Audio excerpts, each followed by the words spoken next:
예수 하나님의 공을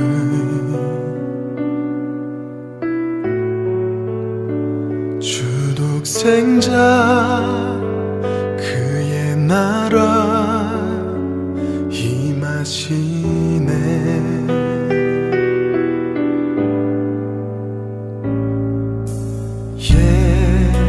예수 제물이 되신 주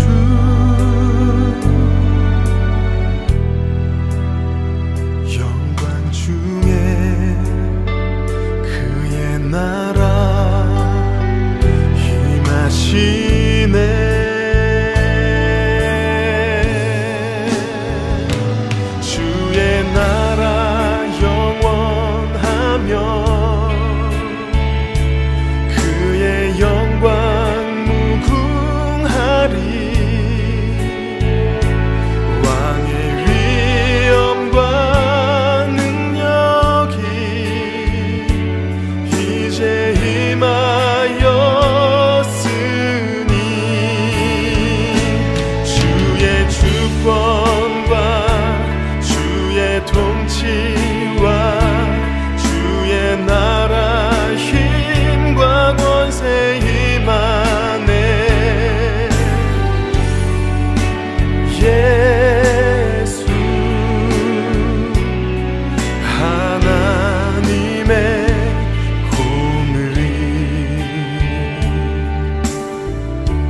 민수기 35장 26절부터 28절. 그러나 살인자가 어느 때든지 그 피하였던 도피성 지경 밖에 나가면 피를 보복하는 자가 도피성 지경 밖에서 그 살인자를 만나 죽일지라도 피 흘린 죄가 없나니 이는 살인자가 대제사장이 죽기까지 그 도피성에 머물러야 할 것임이라. 대제사장이 죽은 후에는 그 살인자가 자기 소유의 땅으로 돌아갈 수 있느니라. 아멘. 민수기 35장 26절부터 28절까지 말씀을 읽었습니다. 여러분, 이게 어디 얘기예요? 도피성에 대한 이야기예요. 도피성. 그 도피성이 무엇인가 라고 하는 것을 우리가 좀 알아야 되겠죠, 그죠? 도피성이 뭐냐? 도피성 뭐 하는 거냐? 이렇게 알아야 되겠는데, 도피성이 뭐 하는 거냐면 살인을 저지른 사람이 거기로 도망가서 대제사장한테 나 이런 죄를 졌는데 사실 고의성 있는 건 아닙니다 라고 얘기를 하면, 그럼 대제사장이 듣고서 그럼 여기 도피성에 들어와서 도피하고 있어라, 숨어 있어라. 그러면 이제 대제사장이 죽을 때까지는 거기서 안전하게 있는 거예요. 그게 이제 도피성입니다. 도피하는 그 성이란 말이에요. 자, 그거는 이제 우리가 알고 우리가 말씀을 좀 나누도록 하겠습니다. 우리 여호수아를 한번 찾아보겠어요. 여호수아 20장을 보면 도피성에 대한 이야기가 쭉 나와 있어요. 여호수아 20장. 도피성에 대한 이야기가 1절부터 8절까지에 쭉 나와 있는 그런 내용이거든요. 도피성. 이게 이제 성경을 많이 안 읽어본 사람들에게 생소한 단어고, 성경을 많이 읽은 사람들은 그 도피성이라고 하는 게 생소한 단어는 아니에요. 원래 이제 뭐 피하는 곳이고 피하고 숨는 곳이니까 도피하는 성이죠. 어떻게 보면 여러분이 세상에서 도망와서 도피해가지고 어디로 왔어요? 교회로 왔죠. 그러니까 이 교회가 도피성이 되는 거죠. 그러니까 세상으로부터 도망와서 이게 피해온 거잖아요, 그죠?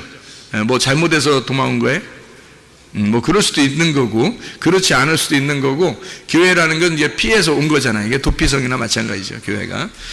자, 여호수아 20장의 1절부터 우리 8절까지의 말씀에 보면 도피성이 있는데, 이 도피성이 있잖아요. 7절 8절에 보면 몇 군데가 나오냐면, 이 도피성이 몇 군데에다가 이것을 만들으라고 되어 있냐면 6군데에 만들어라고 되어 있어요. 6군데. 예, 그러니까 도피성이 몇 개 돼야 된다고요? 6개가 돼야 된다는 거예요. 그럼 6개라는 6이라고 하는 건 뭐를 의미해요?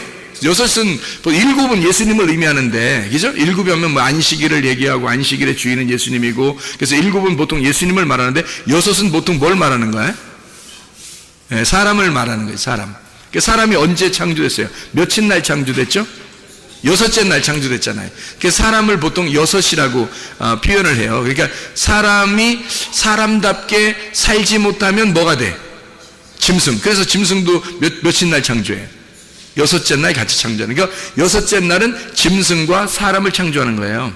창세기 1장에 보면 무슨 말인지 알겠죠? 그러니까 7째 날은 하나님의 날이니까 창조가 다 완성됐다. 창조가 끝난 걸 완성, 안식이라 그렇게 말하는 거예요. 그래서 하나님이 쉬셨다. 그러면은 하나님이 뭐 잠을 못 주면 창조하다가 보니까 너무 피곤하고 잠도 못 자고 스트레스 받고 힘들어가지고 그래서 이제 좀 쉬셨다 7째 날에, 그런 의미가 아니라, 안식이라는 단어에는 뭐가 들어있다고요? 안식이라는 단어는 쉰다는 단어도 있지만 완성했다는 단어가 들어있단 말이에요. 그래서 완성했다. 그래서 7째 날이 완전이라는 말이고요. 완전. 그리고 안식이라는 말이 완성했다는 말이에요. 그러니까 7째 날 완성이 이루어졌다 이 말이죠. 그러면 창조가 몇째 날부터 몇째 날까지 이루어졌다고? 첫째 날부터 6째 날까지 이루어졌다고. 그렇죠? 6째 날에 뭐가 창조됐다고요? 사람과 짐승이 창조됐다고. 그래서 사람답게 살지 못하면 짐승이 된다고. 짐승이 거듭나면 사람 된다고. 그래서 야, 짐승 같은 놈아, 네가 거듭나면 사람 된다, 이렇게 되는 거죠. 그런데 이제 사람이 막 사람답게 못 살면 이 짐승 같은 놈이 되는 거죠. 이렇게 반대로. 그러니까 짐승과 사람은 같이 공존하는 거예요. 어디에 공존할까요? 교회에 같이 공존한단 말이에요. 교회에 짐승과 사람이 같이 공존하는 것은 구원받은 사람과 구원받지 못한 사람이 같이 있는 거죠. 그죠? 그래서 구원받지 못한 사람은 예수님이 없으니까, 예수님 없는 사람을 뭐라 그러냐면 짐승이라 그러고요. 예수님이 있는 사람을 사람이라 그렇게 말하는 거예요. 무슨 말인지 알겠죠? 그죠? 예, 그래서 짐승과 사람이 같이 있다. 교회 안에는. 그러니까 하나님의 그 품 안에 같이 있는 거예요. 그래서 여섯째 날 같이 창조된 거예요. 그러니까 요한계시록에 보면은, 숫자 여섯이라는 숫자가, 3번 나오는 게 있는데, 그걸 뭐라 그러죠? 666이라 그러죠? 666이라는 거 그러면 무슨 말이겠어요, 여러분? 생각할 때. 666 그러면, 여기 이렇게 막, 이마에다 팍, 이게 박지 말라고 하는 거, 손에다 딱 박지 말라는 거, 이거? 그런 의미, 왜 박지 말라는 거야? 이마에다 박지 마라, 손에다 박지 마라. 왜 그러는 거야? 이게 6이라는 숫자가 뭐기 때문에? 이게 사람 숫자이기 때문에 그런 거예요. 그러니까 사람 숫자는 그 사람이 사람답게 살지 못하면 짐승이 된다 그랬죠? 그러니까 그게 6이라고 하는 게 짐승 같은 사람을 말하는 거예요. 그래서 666이라는 마크를 어떤 짐승의 우상이 있는, 짐승의 우상을 섬기는 자들이 666을 받는다 그렇게 돼 있죠. 그래서 짐승의 우상을 섬긴다, 이 말이 무슨 말이냐면 사람이 사람인데 짐승 같은 사람이다 이 말이에요. 그러니까 짐승 같은 사람이 되었다. 다시 말하면 하나님을 믿는다고 하는데 누구 중심이다? 자기 중심이다. 하나님을 믿는다고 하는데 자기 중심이야. 그게 6이란 말이에요. 사람 중심이니까. 하나님 중심은 7이 되겠죠, 그죠? 하나님 중심은 7이 되죠. 근데 사람 중심은 6이 되는 거야. 그래서 666이 되는 거예요, 사람들이. 이게 짐승 같은 사람, 이걸 666이라 그렇게 말하는 거죠. 그래서 666 마크를 받으면 어떻게 되나? 멸망한다 그러죠, 그죠? 그래서 6은 반드시 어떻게 돼야 돼? 죽어야 되는 거예요. 6은 죽어야 되는 거예요. 그래서 6은 파괴가 되고 7번째 예수님을 만나야 되는 거죠, 그죠? 6이라는 나는 파괴가 되고. 그래서 6이라고 하는 걸 여러분이 너무 막 666 뭐 이렇게 너무 무서워 생각하고 그렇게 하지 말고, 6이라는 게 쉽게 말해서 뭐냐면 나, 짐승 같은 나, 짐승같이 살아가는 나, 이게 이제 6이란 말이에요. 그러면 내가 뭐가 돼야 되겠어요? 이제 예수님을 만나서 7이 돼야 되는 거지. 예수님 만나 7이 되면 안식을 하게 되는데, 아직 6에 머물러 있으면 세상에 머물러 있다는 거죠. 이런 세상에 머물러 있는 나를 위해서 이 땅에 도피성이 되신 6개로 오신, 죽으시러, 나 때문에 죽으시러 오신 6개의 도피성으로 오신 예수님을, 그걸 도피성이라 그렇게 말하는 거란 말이에요. 그러니까 한마디로 말하면 6이라고 하는 6이라는 것은 땅의 교회를 말한다면, 예를 들어서 땅의 교회를 말한다면, 그러면 이제 하늘의 교회가 이 땅에 오신 분이 누구냐면 예수님이에요. 그게 7이라는 말이란 말이에요. 그게 안식, 하나님 안에서만 안식이 있으니까. 그래서 7이라는 예수님이 하늘에서 이 땅에 내려오면 하늘의 교회가 되는 거죠, 그죠? 하늘의 교회가 이 땅에 내려오면 그분이 7이 되는 거예요. 그래, 우리는 어디에 숨어 있어야 돼? 6에 숨어 있는 게 아니라 7에 숨어 있어야 되는 거죠, 그죠? 그래 예수님 안에 들어가는 거지. 예를 들어서 이런 거 있죠. 그 가나의 혼인잔치에 항아리가 몇 개? 6개. 6개. 거기 비어 있어요? 뭐가 채워져 있어요? 비어 있어요. 그럼 비어 있단 말은 빈 항아리, 빈 깡통. 누굴 말할까? 우리가 빈 깡통 6개. 왜 하필 6개가 있는 걸까요? 6이라는 숫자를 맞추기 위해서입니다. 어느 집에 갔더니 항아리가 다 6개씩만 있어요? 그렇지 않겠죠. 어느 집은 5개 있을 수 있고, 어느 집은 4개 있을 수 있고, 어느 집은 7개 있을 수 있잖아요. 근데 가나의 혼인잔치에 갔더니 그 집은 하필 6개가 있더라는 얘기야. 그 말은 사람을 의미하는 거예요. 깡통 같은 비어있을 때, 이게 비어있을 때 뭐가 채워지겠죠. 그래서 예수님이 채워라 할 때 그 물이 뭐겠냐고요. 말씀 아니겠어요? 말씀을 채우는 거란 말이에요. 그래서 이 빈 깡통 같은 나에게, 그래서 어떤 사람만 구원을 받을 수 있냐면 빈 깡통이 될 때, 나를 비울 때. 근데 이 속에 뭔가 막 꽉 차 있죠. 너 뭐 찾냐? 이런 말 하는 거 있잖아. 야, 너 뭐 머리에 뭐 찾냐? 이런 얘기 하는 사람이 있죠. 너 뭐 찾냐고 사람들이 그래요. 뭐 똥 찾냐? 이러다. 너 네가 알면 뭐 얼마나 아냐? 머리 네 머리에 뭐가 다 차 있으면 예수님이 들어가요, 못 들어가요? 못 들어가요. 자기한테 다 차 있으면 물이 안 들어간다고. 그래서 항아리가 비어 있는, 나를 비운 사람에게만 말씀이 들어가게 돼 있는 거예요. 그러면 그게 이제 포도주가 되는, 바뀌는 그런 기쁨이 된다는 얘기죠. 포도주는 기쁨이에요. 천국의 기쁨. 그러니까 말씀이 내 속에 들어와서 천국의 기쁨으로 바뀌는 거예요. 그게 이제 항아리가 빈 깡통 6개죠, 그죠? 그러니까 예수님이 와가지고, 예수님은 그러면 예수님 빈 깡통이에요? 아니죠. 물을 주는 분이잖아. 그러니까 빈 깡통 6개에다가 예수님이 옆에 서 있으면 몇 개? 7개, 예수님까지 7개. 그러니까 예수님은 7번째, 우리는 빈 깡통 6개. 이해가 되겠죠? 무슨 말인가? 그래서 항상 성경에서 6이라는 것이 나오면 사람을 말하려고 한다. 근데 사람을 말하려고 하는데 그 사람이 짐승 같은 사람을 말하기도 하고, 이 땅에 사람을 의미하는 것을 할 때 6이라는 단어를 자꾸 쓰더라. 그래서 사마리아 여자가 남편이 몇 명? 6명. 이상하죠, 그죠? 아니 남편이 아니 6명 얻을 만한 그런 정도의 능력의 여자면 7명은 못 얻었겠어? 8명은 못 얻었겠냐? 하필 6명까지 됐는데 이제 하나씩 채워나가는 거야. 끊어나가는 거죠. 한 명 버리고 2번째, 3번째 해서 6번째까지 됐는데 하필 7번째 예수님이 왜 오냐고. 이상하잖아요, 그죠? 5명 가로치우고 6명째 지금 살고 있는데 예수님이 7번째 왔단 말이에요. 예수님이 7번째 와가지고 하필 왜 예수님이 7번째 오냐고. 이상하잖아. 그렇죠, 그죠? 그러니까 거기는 성경은 다 이게 어느 정도 사인이 들어있는 거예요. 그러니까 6명을 가지고 있는 남편을 가지고 있었던 여자에게 7번째 남편이신 예수님이 와가지고 너 6번째 남편 그것도 네 남편 아니야 이렇게 얘기하는 거죠, 예수님이. 그죠? 지금 집에 있는 네 남편도 네 남편이 아니다라고 하는 그 6번째 남편은 누굴까? 누구예요? 예, 그 집에 있는 남편이 있으니까 성전을 말하는 거예요. 성전. 그러면 성전은 어떤 성전? 성경에서 말하는 6번째 성전은 어떤 성전일까요? 돌성전, 무너져야 할 돌성전이란 말이에요. 예수님은 7번째니까 예수님은 어떤 성전? 무너지지 않는 성전이란 말이에요. 예수님은 견고한 하늘의 성전이고 이 땅의 성전은 무너져야 되잖아. 짐승 같은 나니까. 짐승 같은 나는 돌 하나도 돌 위에 남지 않고 다 무너진다. 마태복음 24장에 나와 있는 얘기입니다. 그러니까 이게 종말이 어디에 이루어져야 되는 거야? 내 안에서 이루어져야 된다는 거지. 이해가 되겠죠? 종말은 내 안에서 이루어져. 왜? 내가 666이니까. 내가 666이니까 이 안에서 종말이 이루어져야 된다는 거지.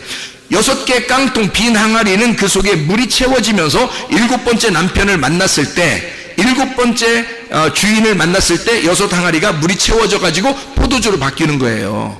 이해가 되겠어요? 그러니까 6개는 주님을 만나면, 7번째를 만나면 6개가 완전해진단 말이에요. 그래서 안식을 누리는 것이다. 무슨 말인지 알겠죠? 이렇게 6이라고 하는 숫자는 예수님 말고 사람을 의미하는 나를 말하는 것인데, 이 나는 어떤 나냐? 6번째는 무너져야 할 나, 죽어야 할 나. 그래서 666을 받은 사람은 다 어떻게 된다 그래요? 하나님이 대적하시고 죽인다 하겠죠, 그죠? 요한계시록에 나온 왜 그러냐면 6번째는 죽어야 되기 때문에 그런 겁니다. 그러니까 빈 깡통이 원래 자기가 빈 깡통일 때, 여러분이 빈 깡통이라 생각해 보세요. 빈 깡통이야 자기가. 하긴 머리도 난 비었어 이런 식으로 생각할지도 모르겠지만 하여튼 빈 깡통이야 자기가. 그럼 빈 깡통이면 빈 깡통이 나야. 빈 깡통이 나야. 그러면 빈 깡통이 죽어버리려면 어떻게 해야 돼요? 빈 깡통이 죽어버리려면 아이고 그냥 발로 밟아버린다네. 발로 밟아버린대야. 그러니까 빈 깡통이 죽으려면 발로 밟어? 아니죠. 빈 깡통이 죽으려면 거기에 물을 채워야 되는 거예요. 반대로 생각해 보세요. 그죠? 자, 빈 깡통이 원래 나야 그 빈 깡통이 반대가 되려면, 빈 깡통이니까 반대가 되려면 물을 채워야죠. 그래서 예수님이 그 빈 깡통에다가 물을 채워서 반대를 만드는 거예요. 짐승 같은 너에게 마음이 비어지니까 너에게 물을 집어넣어서, 말씀을 집어넣어서 너를 사람 만드는 거예요. 누가? 예수님이 와가지고 6개의 항아리인 네가 나를 만나 7개가 되는 거란 말이에요. 예수님을 만나서 7개가 되고, 그 항아리, 그러니까 이 물이 바뀌어가지고 어떻게 돼요? 변해지잖아요. 물이 변하여 포도주가 되는 거죠. 그래서 그 가나의 혼인잔치에 새 포도주를 먹이는 겁니다. 그러니까 옛날 묵은 포도주가 다 떨어졌잖아요. 그죠? 옛날 묵은 포도주가 다 떨어졌어. 그 말은 구약, 율법이라는 구약이라는 선악과가 다 사라졌다 이 말이야. 그리고 빈 깡통이 되었다. 빈 심령, 우리들이 심령이 가난하게 될 때 그 안에다가 하나님은 하나님의 말씀을 집어넣는다. 그 말씀이 하나님의 나라의 기쁨이 될 것이다. 이게 새 포도주란 말이에요.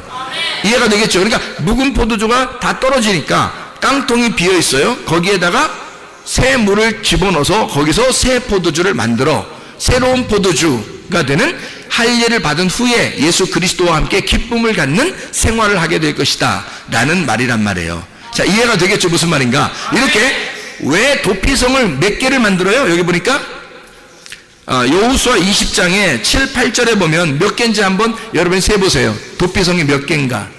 7, 8절에 도피성 몇 개? 몇 개? 6개예요. 지금 계속 몇 개 얘기했어요? 6개 얘기를 했잖아요. 6개 얘기를 계속 하고 난 다음에 지금 여기 도피성 몇 개? 이러면 이제 몇 개야? 쳐다보지도 않고 6개, 그럼 정답이야. 여기 6개 딱 나온 거예요. 왜냐면 6개라고 하는 도피성은 그럼 뭔 거예요? 이 땅에서 살인한 자가 도망가서 있는 곳이란 말이에요. 그죠? 살인자가 도망가서 있으니까 도피성은 어떤 놈만 있는 거니까 다. 순살인자 강도만 거기 와 있는 거야. 이해가 돼요? 이게 도피성이니까 완전히 무슨 집단이야, 이게? 이게 무슨 범죄 소굴 집단이야. 무슨 말인지 알겠어요? 그러니까 살인자, 강도, 도둑놈, 죄인들이 막 도피성만 도망오는 거예요, 여기서? 그래서 도망와가지고 거기에 딱 있어. 거기에 순 그런 놈들만 꽉 차 있어요. 그러면 거기를 뭐라 그래? 감옥이라 그러는 거야. 그러니까 성경에 자 보세요. 도피성은 또 다른 말로 말하면 뭐다 그러니까? 감옥이다 이런 말이지. 자, 이렇게 생각할 수 있겠나? 자, 도피성이 감옥이란 말이에요. 그러니까 잘 이제 들어보세요. 그러니까 여러분이 그냥 여러분 나름대로 자꾸 생각하지 마세요. 여러분 나름대로 자꾸 생각하면 이 헷갈려지니까. 그러니까 잘 이제 따라오면 되는 거예요. 여러분이 따라오면 뭔 얘기 하나 따라가 보자. 이렇게 따라와 보세요. 그래서 이제 도피성이 6개니까 이 6을 가두어 둘 수 있는, 그러니까 빈 항아리가 있는데 그 빈 항아리는 6개의 빈 항아리는 이 땅에 있는 거란 말이에요. 그죠? 그러면 하늘에서 7번째가 오면 7이 되니까 7은 뭐예요? 하늘이 되잖아요. 그러니까 6은 땅의 것이 되는데 7은 하늘이란 말이에요. 하나님이란 말이야. 그렇죠? 그러니까 예수님이 6명의 남편에서 예수님이 합해지면 7번째 남편이 되니까 7명이 되니까 하늘이 되는 거예요. 하늘 남편이 되는 거예요. 7이. 그러니까 6 항아리도 빈 거였는데, 땅에서는 빈 거였는데 예수님이 오니까 7이 돼버리는 거예요. 그래서 하늘 것이 돼버리는 거예요. 도피성도 몇 개예요? 6개. 이 땅에서 감옥 같은 거였는데 예수님이 오니까 이 감옥이 천국이 되는 거야. 이게. 그래서 이게 도피성이 되는 거예요. 그게 누굴까? 여기서 말하는 도피성에 누가 있는 거예요? 누가 있다고? 누가 죽을 때까지 거기 있어야 되는 거예요. 대제사장이 죽을 때까지 거기 있으라고 했잖아요. 그죠? 그러니까 대제사장이 누군 거예요? 성경에서 창세기부터 요한계시록까지 전체를 봐도 대제사장은 누구를 말해요? 예수님을 말하는 거예요. 전체, 이 전체에서 대제사장을 나를 말하고 써? 생각해 보셔요. 그래서 성경 전체에서 대제사장 그러면 뭐 여기 있는 성도 중에 한 명 그런 얘기하겠어? 아니에요. 우리를 대제사장이라고 부르진 않습니다. 성경에서 우리는요 제사장인 거예요. 그냥 왕 같은 제사장이다 이렇게 하지 대제사장이다 막 이렇게 말 안 해요. 대제사장은 누구밖에 한 명밖에 없어요. 전 이스라엘에 한 명. 대제사장은요, 그 대장은 대표거든요. 그게 예수님이에요. 그분이 예수님이고 우리는 그분에게 속한 제사장들인 거지. 이해가 되겠죠? 그래서 대제사장은 예수님인 거야. 그러니까 예수님이 죽을 때까지 거기 있으라는 거야. 맞죠? 예수님이 죽을 때까지 거기 있으라는 거예요. 그게 도피성이라는 거죠. 지금 금방 민수기 35장 26절부터 28절 우리가 읽었잖아요. 그죠? 읽었으니까 보니까 아하, 도피성이라고 하는 게 대제사장 되는 예수님이 죽을 때까지 거기에 있는 거구나. 우리가 살인자들이. 살인자라고 하는 건요 간단해요. 성경의 그 살인자라고 하는 건 여러분이 살인하면 옆집 사람 뭐 어떻게 하고 뭐 이런 거 살인자 뉴스에도 많이 나오고 이러던데 그런 의미가 아니에요. 성경의 살인자는 동물 같은 거 이렇게 잡아가지고 제사 드리는 거 있잖아요. 그걸 다 살인한다고 그래요. 성경의 살인은. 그러니까 이런 의미를 잘 모르면 진짜 사람 죽인 줄 알아요. 그런 의미가 아니에요. 그럼 여러분이 이제 그렇게 되면 진짜 사람 죽인 게 살인이라고 생각하면 여러분이 교회 나오잖아요. 그럼 어떻게 되냐면 나는 사람 안 죽였는데 이렇게 되는 거예요. 자기는 착한 사람이야. 완전히 뭐 착하니 컴플렉스에 걸려가지고 그 컴플렉스예요. 그게 너무 착한 게 컴플렉스야. 그래가지고 교회 나오면 자기는 엄청 착한 사람, 뉴스 보면은 나쁜 놈들 엄청 많고 거기에 그러니까 교회에 앉아있는 사람들이, 교회 다니는 앉아있는 사람들이 다른 사람을 다 비판하고 앉아있는 거예요. 그러니까 조금만 교회에서 누가 잘못한다 그러면 자기가 막 비판하는 거예요.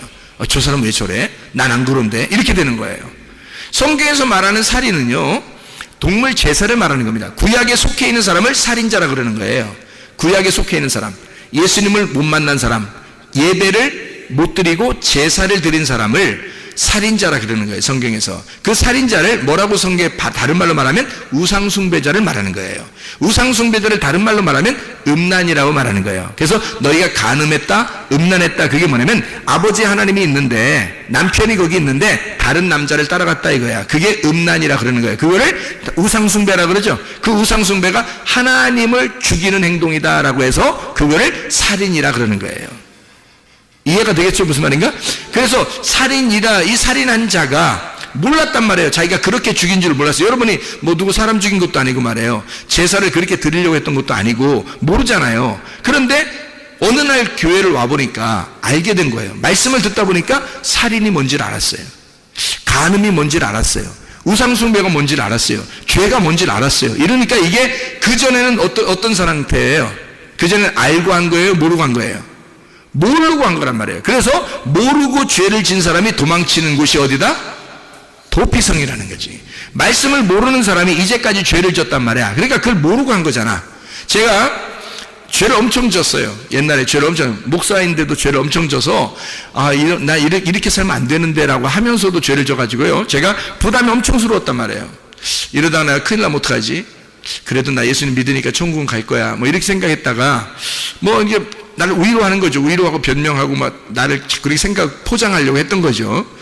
그런데 사실은 그렇지 않아요.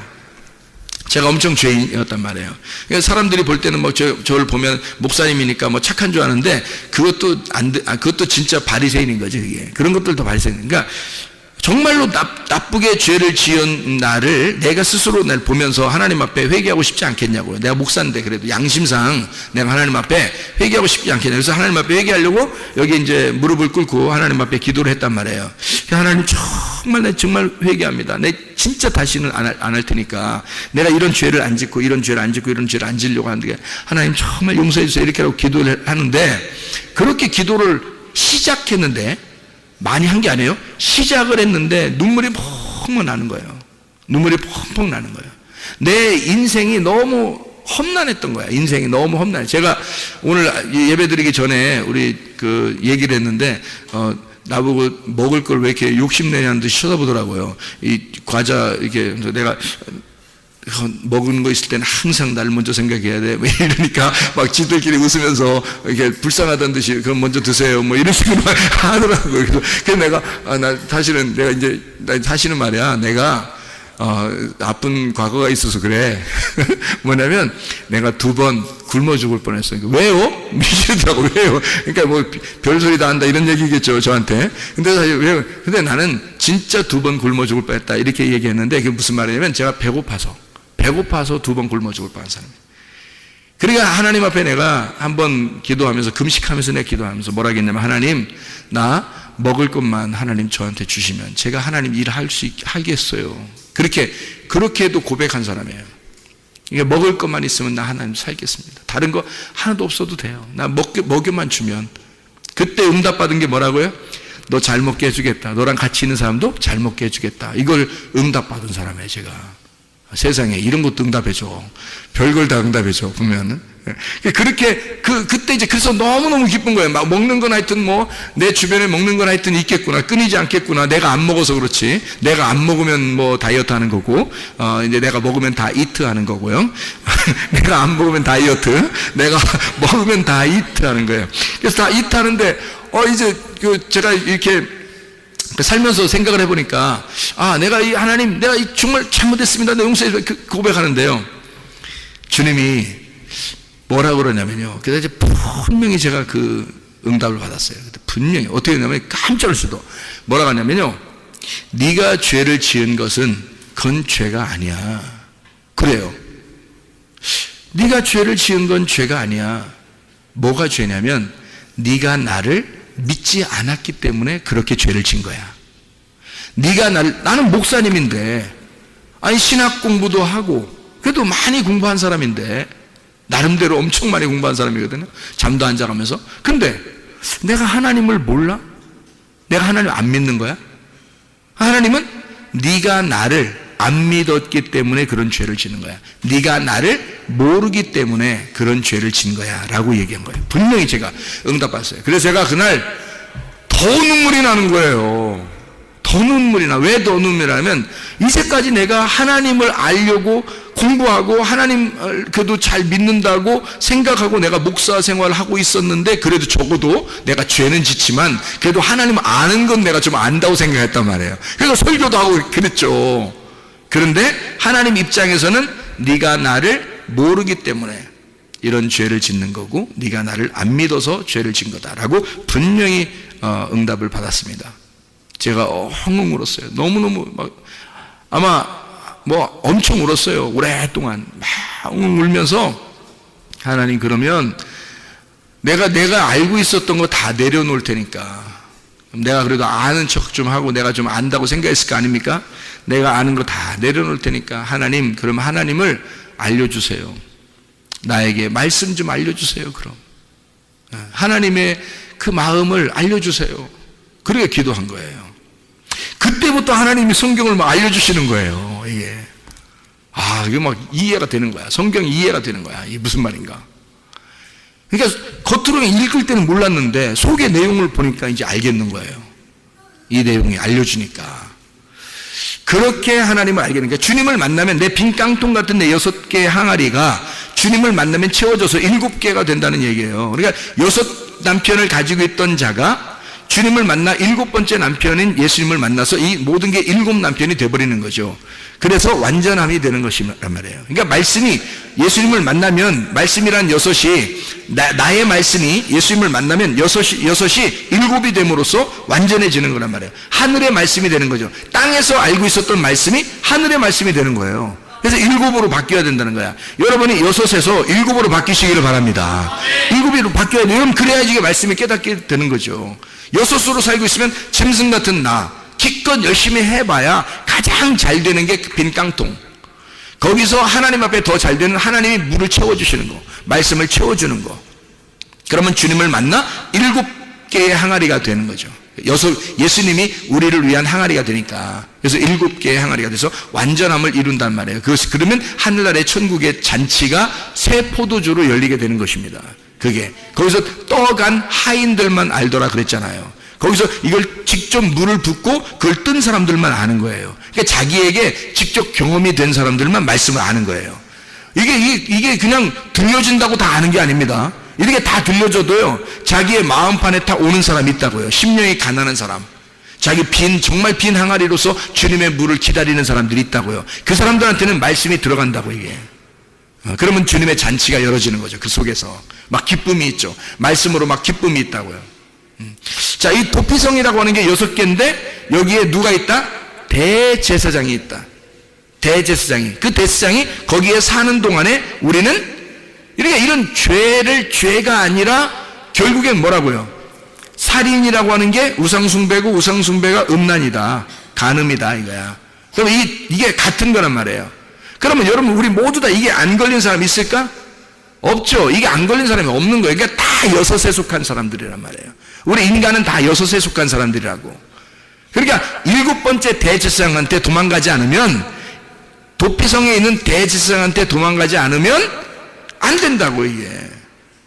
그러니까 대제사장한테 가서 숨어 있어야 우리가 사는 거란 말이에요. 그 도피성에. 이게 이제 이 땅의 교회인데요. 이 땅의 교회를 6개의 땅의 교회를 이야기합니다. 6개인데 보면 뭐가 되어 있냐면 게데스라는 데가 있습니다. 이 성경에 여호수아 20장의 7, 8절을 여러분이 보면 게데스라는 데가 있어요. 그게 첫 번째 도피성입니다. 게데스. 그리고 세겜이라는 데가 두 번째 도피성이고요. 세 번째 도피성이 헤브론입니다. 그리고 네 번째 도피성이 베셀이라는 데가 나오고요. 여기 이 성경에 지금 나온 겁니다. 여호수아 20장 7, 8절이에요. 그리고 그 다음 도피성이 길랏 라못이죠. 길랏 라못. 그렇죠? 그 다음이 바산 골란이다 이렇게 돼 있죠. 바산 골란 이렇게 돼 있습니다. 그러니까 여기 지금 6개의 그 도피성을 여러분 잘 봐봐요. 게데스, 세겜, 헤브론, 그리고 베셀, 길랏, 라못, 그 다음에 바산, 골란 이렇게 6개가 돼 있잖아요. 이것에서 누가 있다고요? 대제사장이 이거를 관리하는데 대제사장이 있으면 7이 되는 거라고. 그러면 여러분에게 주님이 계시면, 대제사장 대신 예수님이 계시면 이 땅의 교회가 뭐가 되는 거예요? 도피성이 되고 우리를 감추어 줄 수가 있다는 얘기예요. 아무리 어떤 죄인이라도 우리를 감추어 줄 수 있다는 거지. 왜? 우리는 모르고 죄 지은 거니까. 우리는 말씀을 몰랐기 때문에 죄를 지은 거니까. 말씀을 알았다면 죄 지켰어요, 여러분이? 지라게도 못 지는 거예요. 말씀을 알게 되면, 할례를 받고 나면, 거듭나면, 첫째 부활에 동참하면, 예수님을 영접하고 나면 죄 지라게도 못 져요. 마음이 변해버립니다. 그런데 그러기 전에는 늘 죄를 짓게 돼 있어요. 왜 죄를 짓는다고요? 안 믿었기 때문에, 모르기 때문에 그런 거예요. 모르는 게 죄인 거예요. 모르는 게. 그래서 요한복음 17장 3절에 보니까 여호와 하나님과 그 아들 예수 그리스도를 아는 것이 영생이라. 그 아는 것이라는 말이 뭐라고요? 기노스코. 기노스코가 뭐라고요? 몸과 마음으로 깨달아진 거, 아는 거. 이걸 기노스코라 그래요. 그 기노스코가 되면 영생이 온다 이렇게 된 거예요. 너희가 나를 믿지 않는 것이 죄다라고 하는 것은 요한복음 16장 9절에 나와 있는 말씀이고요. 그러니까 이렇게 죄라고 하는 것이 그런 의미다. 이해가 되겠죠? 무슨 말인가? 우리가 생각하는 뭐 어떤 뉴스에 나올 만한 그런 죄가 아니에요. 성경의 죄들은 다 우상숭배, 간음, 음란, 살인, 제사 드리는 거, 구약의 제사 드리는 그런 의미들을 얘기하는 거예요. 내 열심으로, 내 믿음으로 제사 드리려고 하는 거, 이거를 우상숭배라 그러고 음란이라 그러고 살인이라 그러는 거라. 그럼 우리는 어떻게 예배를 드려야 되나요? 제사가 아니라 예배, 영과 진리 안에서 예배를 드려야 된다. 영과 진리 안에서 예배 드리는 것은 뭐다고? 영 안에서, 진리 안에서 예배 드린다는 말은 보이지 않는 세계를 위하여 보이지 않는 믿음을 가지고 나의 믿음이 아니라 하나님의 아들의 믿음으로 영 안에서 진리라는 말씀을 깨닫는 것이, 그것이 예배라는 말입니다. 지금의 예배는 그래서 여러분이 와가지고 뭐 동물 제사를 드려요? 아니면 말씀 들어요? 말씀 듣는다고요, 여러분이. 이게 예배라고 생각하는 거예요. 왜냐하면 여기서 깨달아지잖아요. 말씀이 깨달아지잖아요. 그러면 영 안에서 진리 안에서 영이 진리를 깨닫게 해주잖아요, 이게. 그래서 영 안에서 진리 안에서 깨달아지면 이걸 예배라고 그런다고, 이거를. 지금은 영과 진리의 예배란 말이에요, 지금이. 제사 드리지 않잖아요, 여러분. 이해가 돼요? 여러분의 열심으로 되는 거예요, 이게? 하나님의 열심으로 되는 거예요. 하나님의 열심으로 되는 거란 말이에요. 나의 열심으로 되는 게 아니고, 내 열심이 들어가면 율법이라 그러는 거고, 하나님이 자기가 열심히 해서 나를 섬겨주시고 나를 구원해 주시고 은혜를 베풀어 주시고 말씀을 주시면 그걸 은혜라 그러는 거란 말이에요. 율법이 아니라 은혜다 이렇게 말하는 거죠. 하나님이 아들 예수가 이 땅에 오신 것도 은혜로 온 거죠. 우리가 뭐 오라고 해서 온 거 아니에요. 하나님이 자기 아들을 보내신 거란 말이에요. 그걸 은혜라 그러는 거예요. 선물로 우리에게 주셨다 이렇게 말하는 거죠. 말씀도 그렇게 오는 겁니다. 여러분에게 말씀이 계속 떨어지잖아요, 이렇게. 그것은 여러분이 가만히 앉아있는데 그냥 떨어진다고, 말씀이. 그 씨앗이 떨어진다고요. 이걸 은혜라 그러는 거예요. 율법이 아니라. 이해가 되죠? 그러니까 우리는 율법 안에서 구원받는 게 아니라 은혜가 여러분에게 왔을 때 그게 하나님 아들이라는 선물이고, 그 선물을 받았을 때 씨가 심겨진단 말이에요. 그러면 그 열매를 맺히면 이것이 우리에게 하나님의 아들이 잉태가 되는 거라고, 속에서. 그러면 구원받는 거란 말이죠. 하나님의 말씀이 여러분 속에서 자라나시기를 바랍니다. 말씀이 계속해서 이게 숨겨져 있는 게 아니라 감추어진 것이 드러나서 비밀 없는 친구가 되고, 예수님과 예수 자꾸 이렇게 발화하여 이게 열매를 맺고 자라나야 된단 말이죠. 그 주님의 이 아들이, 하나님의 아들이. 이해가 되겠죠? 우리 속에서 하나님의 아들이 뭐라고요? 그러면 성경에서 말씀이 속에서 자라나야 된다는 거죠. 그러니까 말씀을, 너희가 하나님을 아는 것과 그 아들 예수 그리스도를 아는 것이, 잘 알게 되면 뭐라고? 어디 보여요? 어디 보여서 알게 됐어? 말씀이거든요. 그 말씀을 알게 되는 것이 너희에게 영생이다라고 얘기하잖아요. 그러니까 말씀을 우리가 설교 듣는 시간이 어떻게 보면 굉장히 중요한 시간입니다. 그 시간이에요. 근데 사람들은 그걸 잘 모르니까, 이게 진짜 예배인지 잘 모르니까 어떻게 뭐 열심히 어떻게 해야지 예배를 드리는 거야 뭐 이렇게 생각한다고요. 근데 주님은 원하는 게 뭐겠어요? 너희들은 원래 하나님의 아들이 아니야. 너희들은 양자가 됐잖아. 양자가 됐으니까 너희들은 아버지를 잘 모를 거 아니야. 아버지 하나님을 잘 모를 거 아니야. 그러니까 아버지가 목사를 통해서, 말씀을 깨달은 목사를 통해서 알려주고 싶은 거야. 아버지를 자꾸 알려주고 싶은 거야. 하나님 아버지를 자꾸 소개하고 싶은 거예요, 이렇게. 그거예요. 그거 알아달라는 거예요. 하나님을 알고 이렇게 되는 거예요. 그 아들 예수가 오신 것에 대해서 알고 이렇게 하면 이게 알고 이게 영생이란 말이에요. 이게 영생 되는 거다 이게. 얼마나 쉽냐고요. 이게 예배라고요. 그 말씀의 예배란 말이에요. 진리 안에서 영 안에서 예배.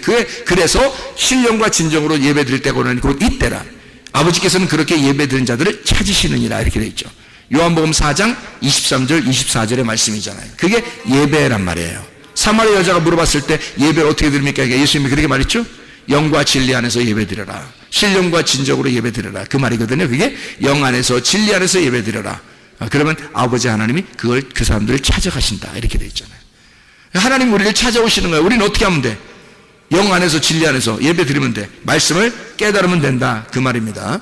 자, 우리가 보면 이제 6개의 그 도피성을 봤는데 그 6개의 도피성이 어떻게 생겼냐면 이렇게 된 거예요. 하나는 게데스입니다. 게데스라고 하는 게요, 카데시라고 하는 단어인데 이 카데시가 거룩한 곳입니다.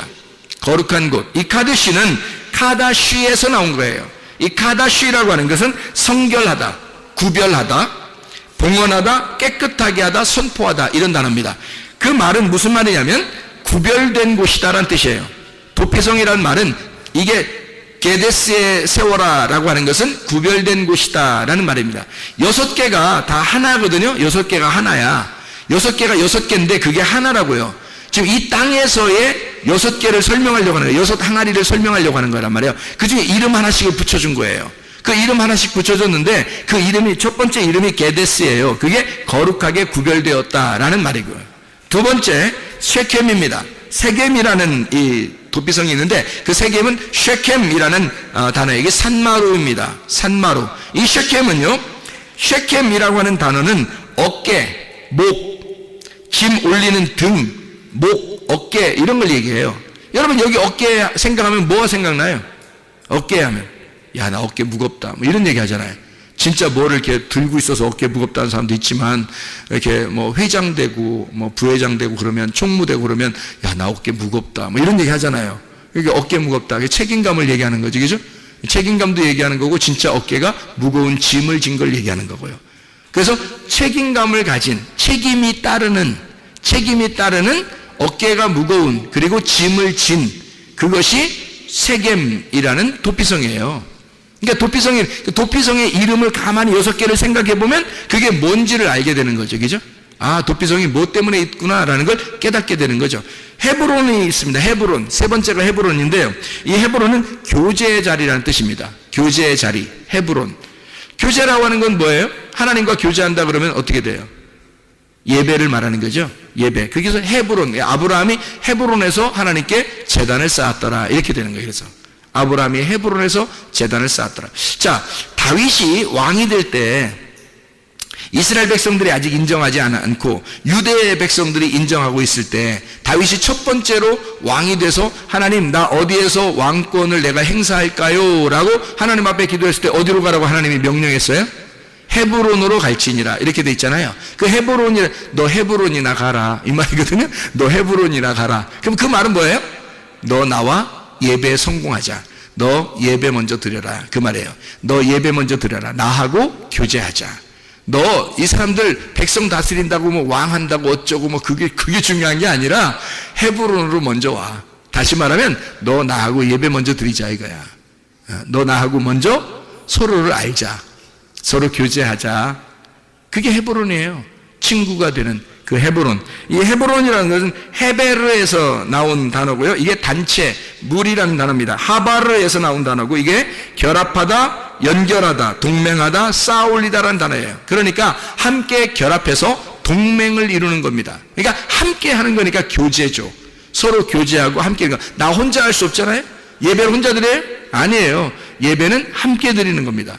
누구하고? 하나님하고 나하고 같이 뭐 해요? 예배를 여러분 쉽게 얘기해서 예배를 뭐라 그래?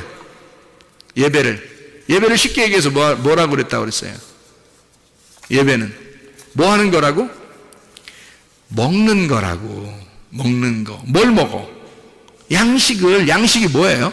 말씀. 그러니까 하나님도 먹고 우리도 먹는 거. 그게 예배야. 그러니까 하나님은 뭘 드신다고? 가슴과 우편 뒷다리는 누가 먹어? 우리가. 먹기 좋은 거는 우리가 먹는 거고, 그리고 하나님 뭐 드신다고요?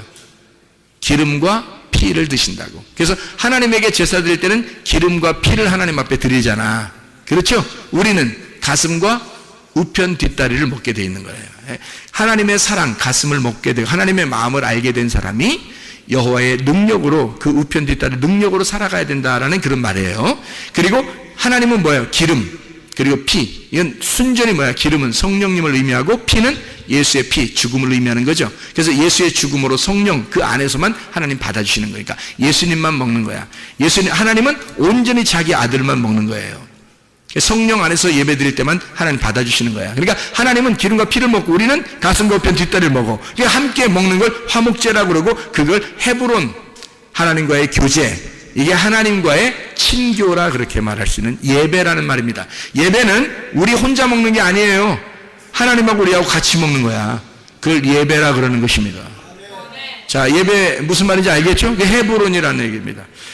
그 다음에 이제 도피성이 베셀입니다. 베셀이라고 하는 것이 이게 베제라가 아니라 베제르인데, 이 베제르라고 하는 이 단어는 접근할 수 없는 지점을 의미합니다. 베제르라고 하는데 이게 엄격히 잘랐다, 금을 그었다, 방어를 한다, 이런 말이에요. 그러니까 완전히 보호하고 방어하는 거죠. 바짜르에서 온다는데 이게 잘라내다, 요새화시키다, 강한 벽으로 막는다, 높아서 요새화되어서 접근할 수 없도록 만든다 할 때가 이게 바짜르라는 단어입니다. 그러니까 이 바짜르, 베셀이라는 단어는 완전히 보호를 말하는 거예요. 하나님이 우리를 보호하시는 장소, 이게 도피성, 베셀이라는 도피성. 길르앗 라못 할 때 길르앗은 갈에드라는 단어고요. 이게 갈에드, 이게 증거의 무덕입니다. 갈에드, 갈이라는 게 굴려진이라는 말이고, 더미, 물샘, 파도 뭐 이런 말이고요. 가랄에서 나온 단어인데 이게 굴르다, 굴러가다, 흘러내려오다 이런 단어고, 거기에다가 에드가 이게 합해졌는데, 에드라는 말이 증언, 증거라는 말입니다. 이게 우드에서 나온 말이고, 이게 두 배로 하다, 이중으로 하다, 반복하다, 증언하다, 바로 세우다라는 말입니다. 자, 그러니까 이걸 합하면 뭐예요? 갈이라고 하는 말, 이게 가랄이라는 데서 나온 거고, 더하기 에드라고 하는 증거, 우드에서 나온 단어인데, 이걸 합해보면 이게 갈에드가 되는 거예요. 갈에드, 이게 길르앗이라는 말입니다. 증거의 무더기. 다시 말하면 하나님이 우리를 이렇게 완전히 이중으로 막을 쳐준다는 얘기예요. 이중으로 막을 쳐준다. 그래서 이중으로 갚아주는, 이중으로 막을 쳐서 두 배의 축복. 이게 이제 도피성 길르앗에 있는 라못인데, 라못이 라모트라는 게 높은 곳입니다. 높은 곳. 라마에서 나온 것인데 높은 것이고, 이게 라암에서 일어난다, 들려지다라는 말입니다. 다시 말하면 들려 올려지는 거예요. 그러니까 들어 올려져서 이 길라 라못에 이렇게 들어 올려지는 그 도피성. 다시 말하면 하나님이 우리를 볼 때 이 높은 곳으로 인도하신다는 의미죠. 그죠? 높은 곳으로. 그래서 이 땅과 이 하늘에서 밑에서 위로 이렇게 올려서 이 사람들을 보호하고 두 배 갑절의 축복을 줘서, 예를 들어서 욥이라는 사람이 원래 있던 욥이 시험에 들려 있다가 다시 이겨낼 때 말이에요. 이겨내는 자라 됐을 때, 그때 두 배의 축복을 주잖아요. 그죠? 장자권의 축복이거든요. 그래서 그런 두 배의 축복을 주는 장소, 길르앗 라못이란 말입니다. 바산 골란, 이게 마지막인데, 이 바산 골란이, 바산이라는 게 로맘에서 나오는 이 바산, 높임, 찬양하다라는 그런 단어, 라맘에서 나온다는데, 이게 라맘, 일어나다, 높이다, 들어 올리다라는 말이고요. 이게 골란이라는 말은 고란인데 포로입니다. 포로. 참 이상한 단어예요. 이 단어가 도피성인데 포로라는 단어예요. 골란에서 포로, 곤란하다 이 말이에요. 곤란하다. 이게 포로가 된다는 말인데, 가라에서 나온 거예요. 희한한 단어인데 이게요. 가라, 고라에 가라라는 말로 왔다는 말이에요. 가라라는 말이 무슨 말이면 벌거벗기다, 끌고 가다, 드러내다라는 말이에요. 자, 포로를 벌거벗겨서 집어넣은 장소, 이게 도피성이래요. 자, 그럼 이 도피성이라고 하는 이 단어가 굉장히 우리에게 이상한 자, 어떤 면에서는 우리하고 예배하자는 말이고, 그리고 어떤 면에서 우리를 보호한다는 말이고, 우리를 들어 올린다는 말이고, 우리를 빨가벗긴다는 얘기도 되는 거예요. 다 어디에서 일어나는 일들이죠? 교회에서 일어나는 일들이에요. 하나님의 말씀을 들을 때 일어나는 일들이란 말이에요, 이게. 그러니까 도피성 자체가 하나님의 말씀이었던 거죠. 도피성 자체가 하나님의 말씀인데, 예수가 이것을 깨닫게 해주면, 대제사장이 있는 상태에서라면 이 말씀이 깨달아진다. 이 땅에서 말씀이 깨달아진다. 이게 도피성의 6개의 도피성을 설명하는 그런 이야기입니다. 하나님께서는 우리를 호세아서 11장의 4절에 보니까, 호세아 11장 4절에 보니까 사랑의 줄로 이끌었다 그래요. 우리를 사랑의 줄로 이끌었다. 무슨 말이냐면요, 우리를 끌고 간다는 말이야. 포로로 끌고 가는 얘기인데, 이상하잖아요. 아가서 2장 13절 보면 뭐라고 돼 있어요? 내 사랑아 일어나 함께 가자 그래요. 내 사랑아 함께 일어나 함께 가자. 그 말은 내가 너를 사랑의 포로로 삼았다. 그러니까 사랑으로 포로를 삼았다는 거야. 그래서 함께 가자는 거야. 그게 끌고 간다는 포로의 입장이거든요. 우리가 포로가 되려면, 이왕이면 예수님의 포로가 돼야 되는데, 로마서 1장 1절에 보니까 이 바울이 뭐라고 하냐면, 나는 예수 그리스도의 종이라 그래요. 둘로스. 이게 노예거든요. 예수 그리스도에게 완전히 구속된 자야. 속한 자라는 거지. 이 노예라는 노예. 로마서 8장 2절 보니까 죄와 사망의 법에서 우리의 생명의 성령의 법으로 옮겼다 그랬는데요. 죄와 사망의 법에 있었던 내가 생명의 성령의 법 안에 옮겨진 거예요. 다시 여기로 묶인 겁니다. 죄와 사망의 법에서 묶여있던 내가 생명의 성령의 법으로 다시 묶였다는 얘기야. 여러분이 율법에서 벗어나가지고 교회로 왔더니 알고 보니까 성령님이 우리를 다시 붙잡는다는 거지. 그래서 성령님의 포로가 되어 있는 거예요. 근데 성령님은 우리를 마구잡이로 죄인 만드는 게 아니라 사랑의 포로를 잡아 우리를 일어나 함께 가자. 나의 사랑아 일어나 함께 가자. 그랬더니 이 여인이라는 내가 그 신랑을 떠나질 못하는 거예요. 죄와 사망의 법이라는 그 율법, 그 우악스럽고 율법적인 그 죄를, 나의 죄를 정죄하던 그 율법에서, 죄와 사망의 법에서 내가 묶여 있었는데 우리 주님이 거기서 나를 빼내줬단 말이에요. 빼내주고 생명의 성령의 법 안에 다시 우리를 묶어서 사랑의 포로를 삼았다고. 그래서 우리 주님은 우리를 어떻게 하냐면 우악스럽게 우리를 가자고 하는 게 아니라 인격적으로 우리 함께 갈까. 내가 너를 너무 사랑하는데 우리 함께 가자. 이게 사랑의 포로예요. 이게 어디에 나오는 거냐면 도피성에. 도피성이 그런 곳이라고요. 하나님이 우리를 그렇게 사랑하는, 그러니까 우리를 사랑의 포로 삼아서 우리를 같이 함께 가고 싶어하는 곳, 그게 도피성.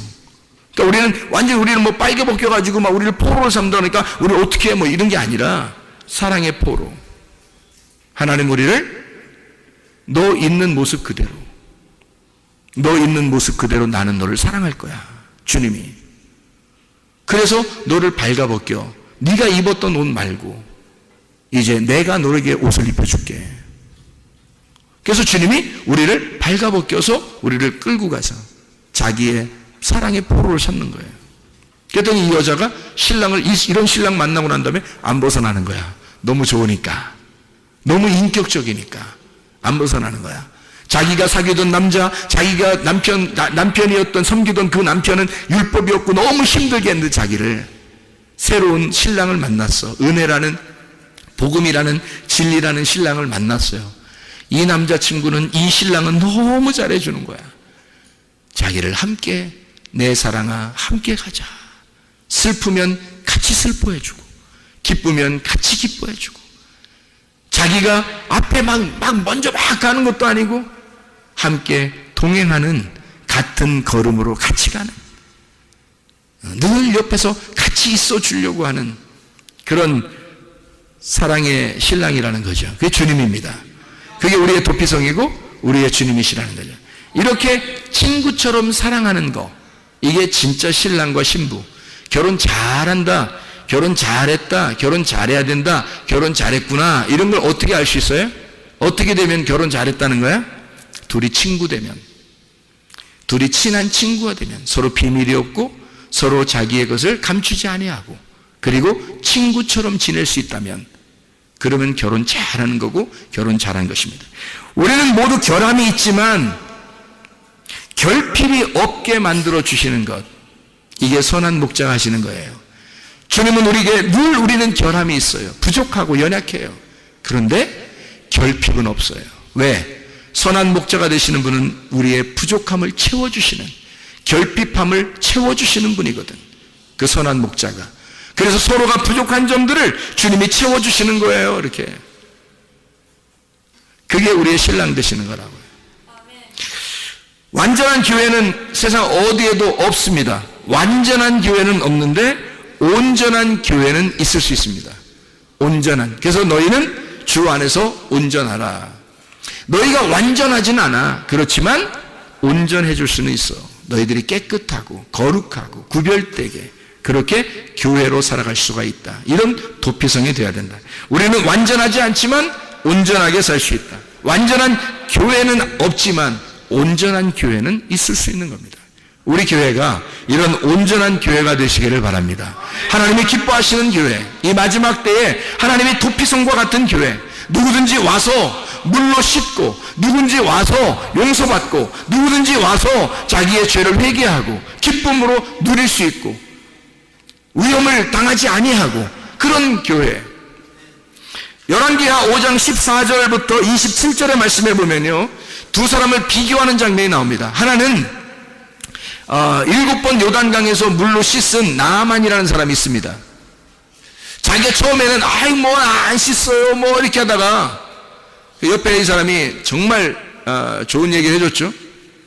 아이고 뭐 돈이 들어 뭐가 들어 그냥 한번 해봐요. 그냥 아니 믿자고 한번 해보죠. 뭐 해보고 가지 모르겠더니 그럼 그럴까? 그래서 물로 이제 씻었어요. 그랬더니 살이 이제 어린아이처럼 깨끗하게 됐단 말이에요. 다시 말하면 살이 깨끗해졌다. 새 살이 돋아왔다는 얘기예요. 새 살이. 그 말은 뭐예요? 거듭났다는 얘기지. 새로워졌다는 얘기지. 거듭났다는 얘기야. 어린아이가 됐다는 얘기예요. 그런가 하면 게하시라는 사람이 있죠. 게하시. 이 게하시라는 사람은 어떤 사람이 탐심이 들어왔어요. 그래서 뭐 거짓말 쳐가지고 그걸 다 막 숨겨놨어요. 막 받아가지고 나아만한테 받아가지고 막 숨겨놨거든요. 탐심이 들어왔단 말이에요. 이 탐심이 뭐예요? 성경에서는 골로새 3장 5절의 말씀이니까 탐심은 우상 숭배다. 탐심이라는 게 뭐예요? 선악과 창세기 3장 6절에 창세기 3장에 보면 먹음직 보암직 탐스럽게 하는 거, 이게 선악과예요. 다 욕심을 냈기 때문에 먹은 거잖아요. 그 욕심을 낸 것이 우상 숭배라는 거야. 그것이 간음인 거고. 그래서 이거를 선악과라 그래요. 게하시는 선악과라는 탐심에 걸려 있었던 거래요. 자, 탐심이라고 하는 건 우상숭배고, 우상숭배는 음란이고, 그래서 뭐가 걸려요? 게하시가 문둥병에 걸리는 거예요. 문둥병은 전형적인 죄의 결과물입니다. 속에서 3년, 안에서 3년, 안에 3년, 밖에 3년. 그래서 속에서 문둥병 3년 지나고 갓에서 3년이 지나서 문둥병이 드러나는 거. 이게 완전한 이게 죄인입니다. 그게 게하시가 걸려버린 거죠. 그런데 게하시는 문둥병이 걸려가지고 겉으로 드러났잖아요. 문둥병이. 그러니까 죄인이 된 거죠. 그런데 나아만 어떻게 했어요? 원래 죄인인데, 원래 문둥병이 있었는데 요단강에서 7번 씻어서 죄가 용서되잖아요. 죄가 씻어지잖아요. 요단강에서 7번 씻어요. 그리고 죄가 씻어져. 그랬더니 그 요단강이 뭐가 된 거예요? 그러니까 자기 원래 죄인인데 어디로 들어간 거예요? 요단강으로 들어간 거야. 자, 그러면 지금 우리가 여호수아 20장하고 지금 민수기 35장에 나와 있는 이 말씀을 우리가 토대로 생각해 보니까 지금 요단강은 어딘 거예요? 요단강은 이게 나아만이 어디로 들어갔다고? 요단강에 7번 들어갔다고, 그죠? 7번 들어갔더니 그때 거기서 나오니까 거듭나 새로운 살이 됐다는 얘기 아니야? 그러면 요단강으로, 자기는 원래 죄인이었는데 그 요단강으로 들어갔다 나오니까 살아난 거죠, 그죠? 그 원래 죄인인데 죄가 없어진 거죠. 게하시는 원래 죄가 없었는데 죄인이 된 거고, 뭘 먹으니까? 선악과를 먹으니까, 탐심을 가졌으니까, 욕심을 가졌으니까. 자기 중심으로 자기를 위한 삶을 살려고 했으니까.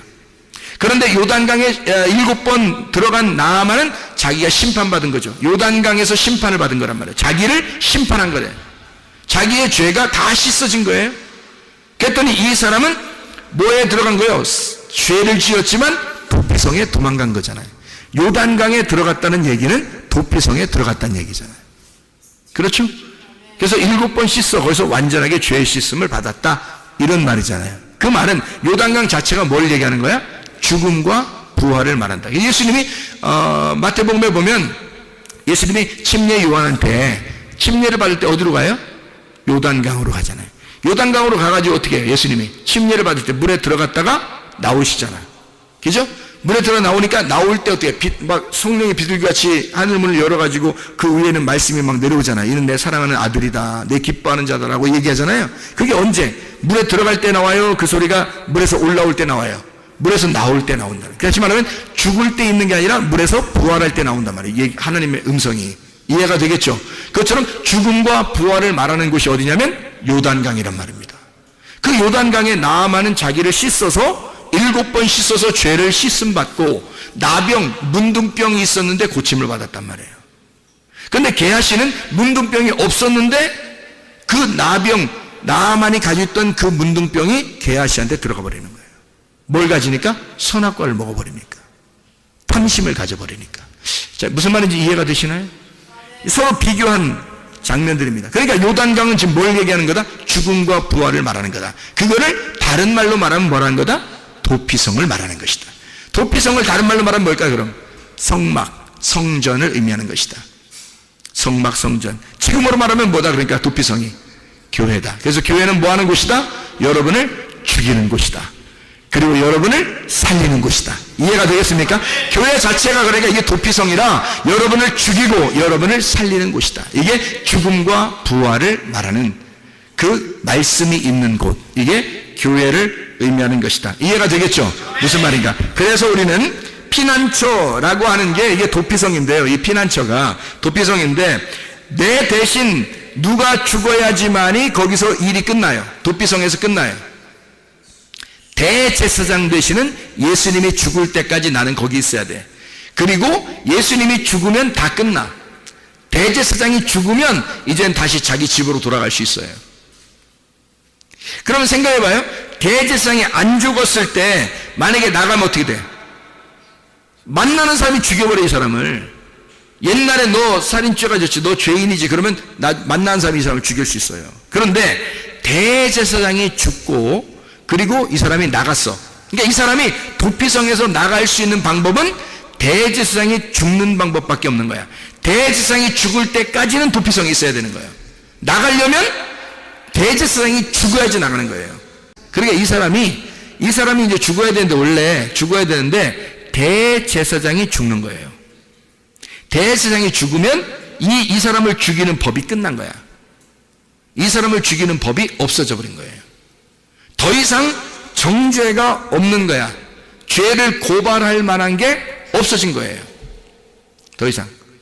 그래서 율법이 끝난 거야. 죄가 끝난 거예요. 그래서 이 사람을 더 이상 정죄할 것이 없으니까, 제사장이 죽었으니까 누군가는 죽어야 나가는 곳이 도피성이에요. 그러니 나의 죄를 위해서 누가 대신 죽은 거야, 대제사장이. 그러니 나는 죽으니까 나는 더 이상 죽을 필요가 없는 거지. 그래서 나는 나올 수 있는 거예요. 이제는 누가 죽이면 안 되는 거예요. 만나도. 옛날에 나의 과거를 아는 사람이 이 사람을 만나도 죽일 수 없는 거예요. 왜냐하면 대제사장이 대신 죽어서, 대상이 죽었다는 증표가 있으니까, 이 사람에게. 그러면 법이 없어진 거잖아요. 법이 없어졌으니 누가 이 사람을 정죄할 수 있겠냐 이거야. 아무도 정죄할 수 없죠. 그래서 살아나갈 수 있는 거예요. 대제사장이 죽으면 나가는 곳. 이게 도피성이에요. 놀라운 거죠. 그러니까 여러분이 진짜 예수 그리스도 안에서, 이게 뭐라고요? 도피성이 하나의 감옥 같은 거예요. 왜? 죄인들만 모이는 거니까. 죄인들만 모여서, 이게 도피성이니까 이게 죄인들만 모이는 게 감옥이야. 근데 이게 어디서 이게 해방을 받을 수 있냐면 대제사장이 죽으면 해방받는 거예요. 이게 도피성이라고요. 노아의 방주 같은 거죠. 노아의 방주 들어갈 때는 죽는 거고요, 나올 때는 부활하는 것입니다. 똑같은 얘기죠. 무덤과 같은 거예요. 무덤. 교회가 딱 무덤과 같죠. 이게 배 같고, 그죠? 그럼 여기에 들어갈 때는 죽는 거고 나올 때는 부활하는 거란 말이에요.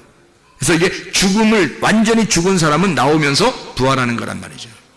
죽음과 부활을 같이 말하는 곳, 무덤과 같은 노아의 방주, 교회 같은 곳, 말씀을 경험하고 그 말씀만 남고 내가 죽으면, 말씀만 남고 내가 죽으면 벗어나게 되는 곳,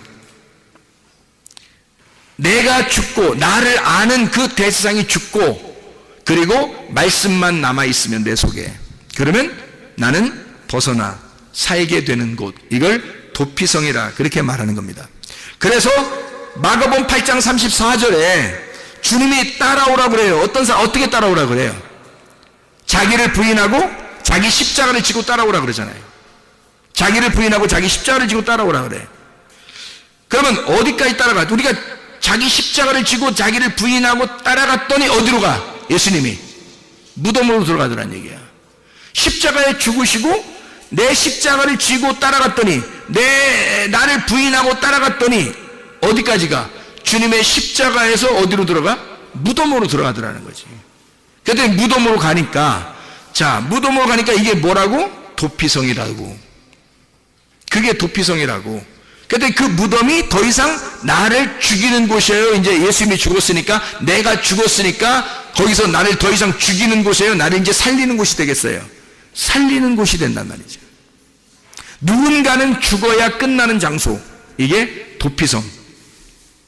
무슨 말인지 알죠? 노아의 방주에 들어갔을 때 모든 사람이 다 죽잖아요. 밖에 있는 모든 사람이 다 물에 의해서 죽어요. 누구만 살아요? 노아 방주 안에 있는 사람만. 그 사람들 안에, 노아 방주 안에 들어가서 뭘 했다 안 했다? 아무것도 안 했다. 왜? 그거는 성경에 쓸 수가 없다. 뭐 했다고 쓸 수가 없다. 왜? 노아 방주 자체가 무덤이니까. 노아 방주 자체가 무덤이니까 예수님이 무덤에 들어가면 무덤에서 어떻게 돼? 반드시 부활하는 거예요. 여러분이 죽고자 하는 자는 반드시 어떻게 돼? 사는 거야. 여러분이 살려고 그러면 반드시 죽는 거예요. 여러분이 죽고자 하면 반드시 무덤에서 나오게 돼 있다. 부활해서 나오게 돼 있다고. 그거를 사는 거라고 얘기하는 거라고요. 주님은 우리 보고 무덤까지 따라오라 그래. 무덤까지 갔더니 우리를 부활시키더라는 거지.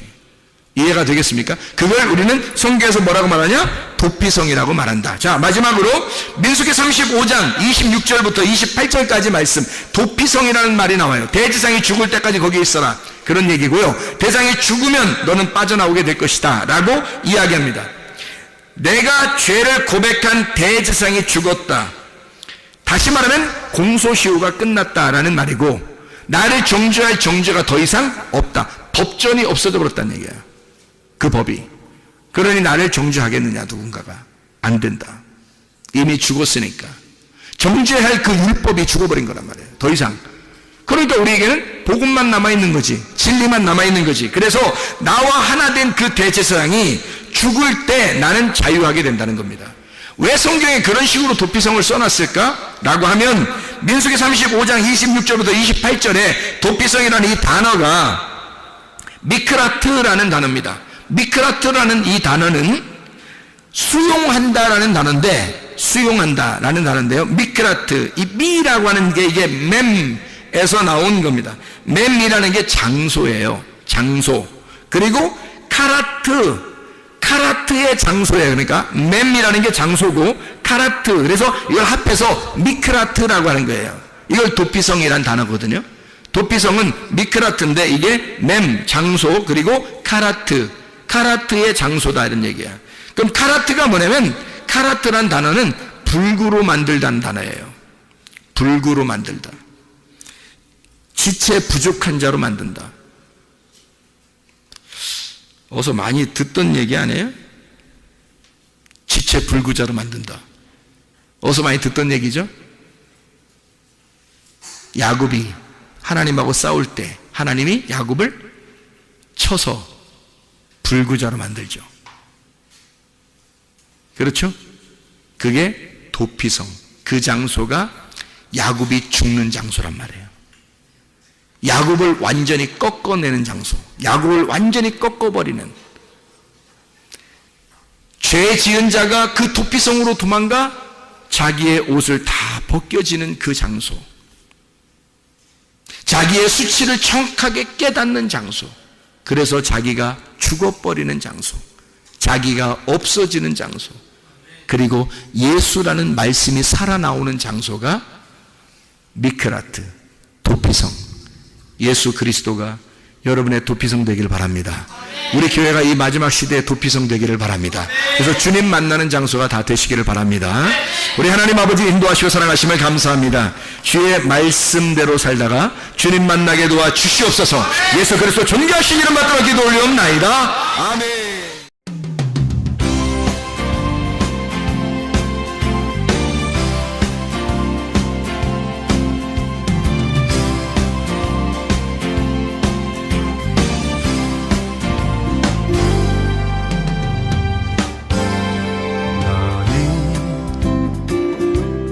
너머로 뻗은 나무 가지에 푸른 열매처럼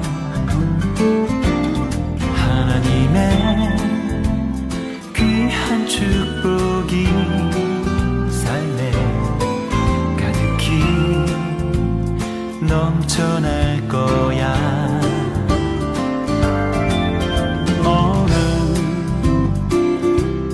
시련이 와도 능히 이겨낸 강한 발이 있어. 전능하신 하나님께서 너와 언제나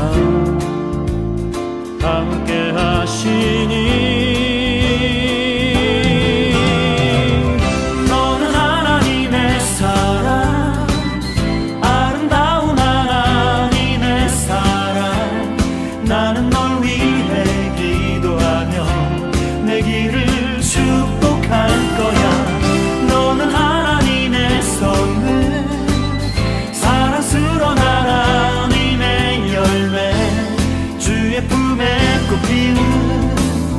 나무가 되어줘.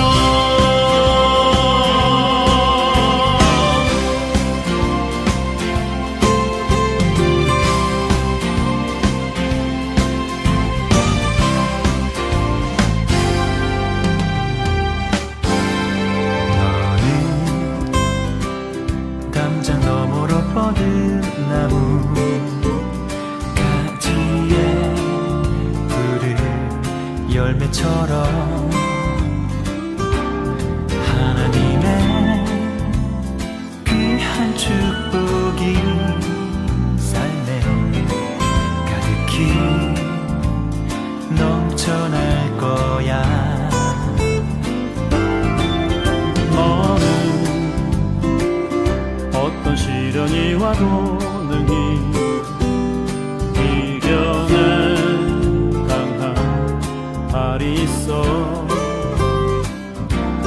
전능하신 하나님께서 너와 언제나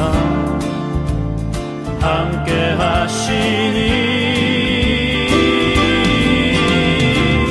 너는 하나님의 사랑, 아름다운 하나님의 사랑. 나는 널 위해 기도하며 내 길을 축복할 거야.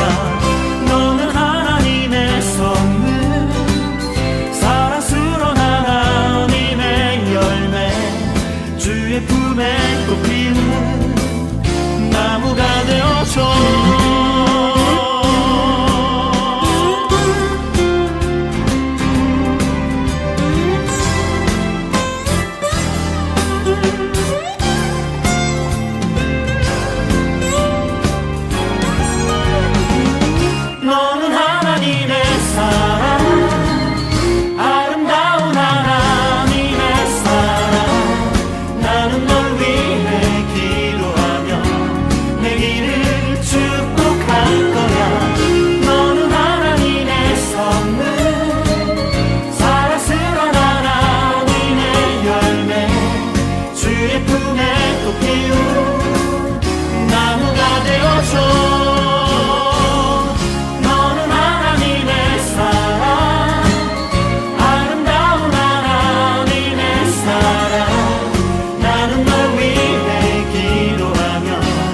사랑의 길을